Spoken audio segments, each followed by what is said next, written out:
Olá pessoal, comentando este livro aqui, História da Igreja no Brasil, tomo 2, do Eduardo Ornat,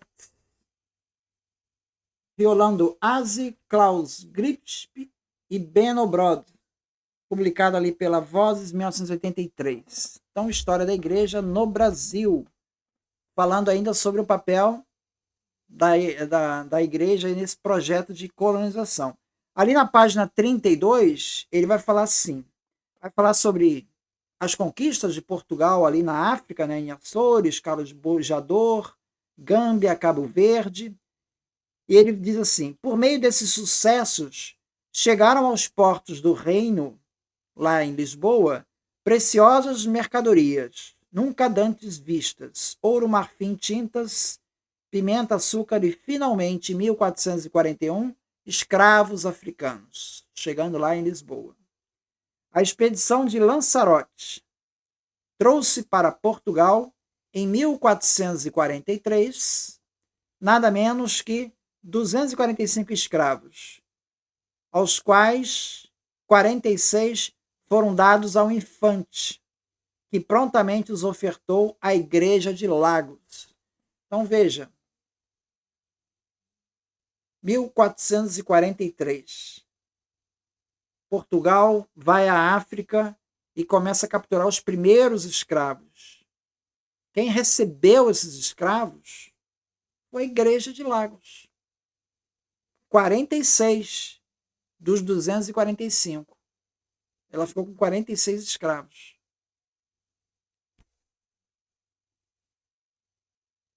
Página 35. Em consequência disso, os papas publicaram ao longo do século XV numerosas bulas, que são chamadas bulas de cruzada, em número de 69, das quais 47 mencionam o Islã como grande inimigo, embora a empresa estivesse sobretudo atuando na África, em regiões não atingidas pelo Islã. E quando o infante Dom Henrique, cujas expedições marítimas dispendiosas foram custeadas pela Ordem de Cristo, da qual era grão-mestre, começou a organizar a empresa africana. Ele pediu à Santa Sé a ereção canônica de um convento de frades menores da observância em Ceuta. O infante indicou claramente a finalidade desta fundação, para a defesa e o aumento da santa fé e a redução dos infiéis.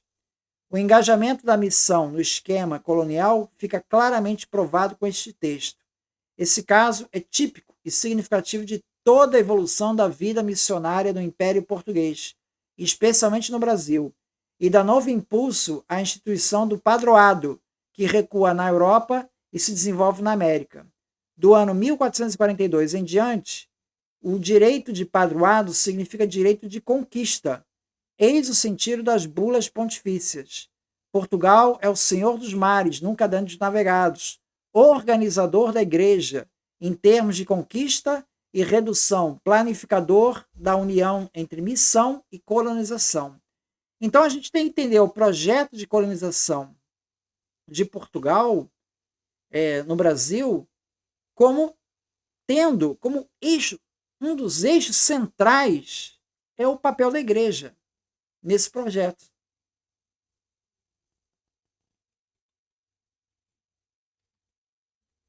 Então, esse regime do padroado, né,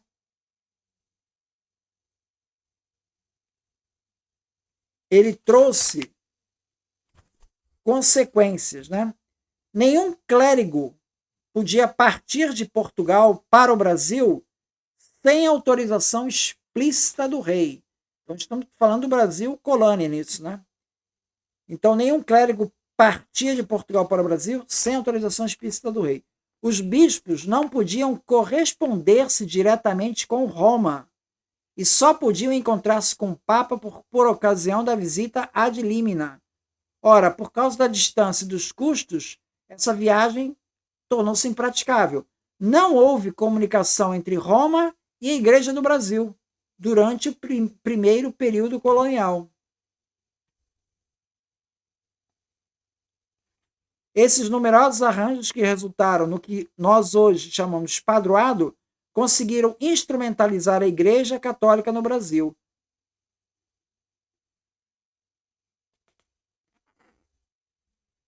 Aí falando aqui, por isso foram os jesuítas que desde cedo conseguiram relativa independência diante do padroado, os que igualmente conseguiram com maior eficácia lutar pela liberdade dos indígenas no Brasil, pelo menos em certas regiões, como veremos adiante. As fazendas dos religiosos no Brasil, com todos os abusos que elas traziam consigo, sobretudo em relação à escravidão, devem ser compreendidas dentro da luta de libertação da missão diante do padroado. Entende? Por que os jesuítas tinham tantas fazendas aqui no Brasil? Porque era a maneira deles se livrarem do padroado, conseguindo, não dependendo dessa ajuda, dessa dependência financeira que o padroado dava. Porque isso criava um vínculo da igreja com a Lisboa que simplesmente você tinha que atender aos planos. Estava uma ação conjunta entre igreja e metrópole. Os jesuítas conseguiram sair um pouco dessa órbita, e é isso que explica a luta dos jesuítas pela liberdade dos indígenas, porque eles tinham essa autonomia.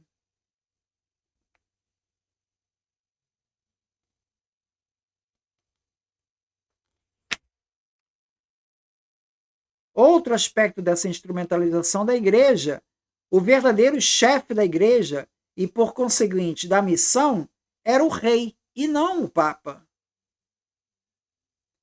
O padroado é o sinal do sistema colonial, expressão prática do colonialismo em termos de instituição religiosa. Daí porque nos parece legítimo falar em padroado colonial.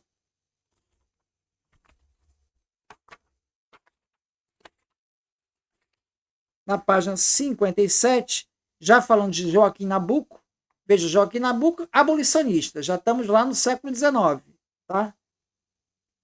Abolicionismo começou aí em 1840, 50, por aí. Ele diz assim, em O Abolicionismo, Joaquim Nabuco, esse contato, ou antes, contágio da escravidão, deu à religião entre nós o caráter materialista que ela tem, destruiu-lhe a face ideal e tirou-lhe toda a possibilidade de desempenhar na vida social do país o papel de uma força consciente. Entre nós, o movimento abolicionista nada deve, infelizmente, à Igreja do Estado. Nenhum padre nunca tentou impedir um leilão de escravos, nem condenou o regime religioso das senzalas. Palavras do Joaquim Nabuco. Coincide com o texto da Ângela Alonso, que a gente viu em outro vídeo. Né? O papel da igreja vai mudar no último ano, em 1887. Ali vai mudar o papel da igreja.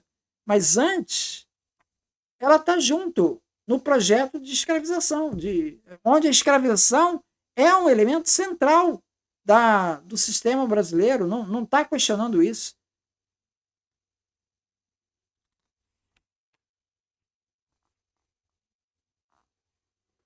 Diante dessa realidade, na qual os africanos eram tão importantes numericamente como os indígenas, a ação missionária nunca criou um plano no sentido da libertação desses negros.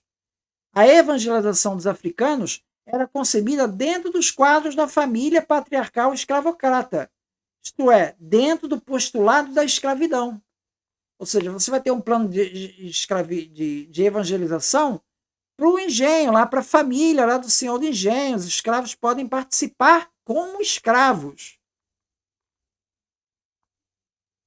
O africano sempre foi encarado como escravo, e não conhecemos fatos que nos façam supor o contrário. Assim, nunca houve missionário que compreendesse o valor libertador dos quilombos, por exemplo, ou dos cultos afro-brasileiros, pelo menos nos documentos que estão no nosso alcance. O que houve realmente foi uma certa assistência religiosa dada por sacerdotes a quilombolas, conforme informações do viajante Paul, do século passado. Mas essa assistência era dada a pedido dos próprios negros, que se consideravam católicos, e não dentro de um plano pastoral que tivesse sensibilidade diante da experiência dos quilombos no Brasil. Isso está na página 59. Então é isso. Muito obrigado, então.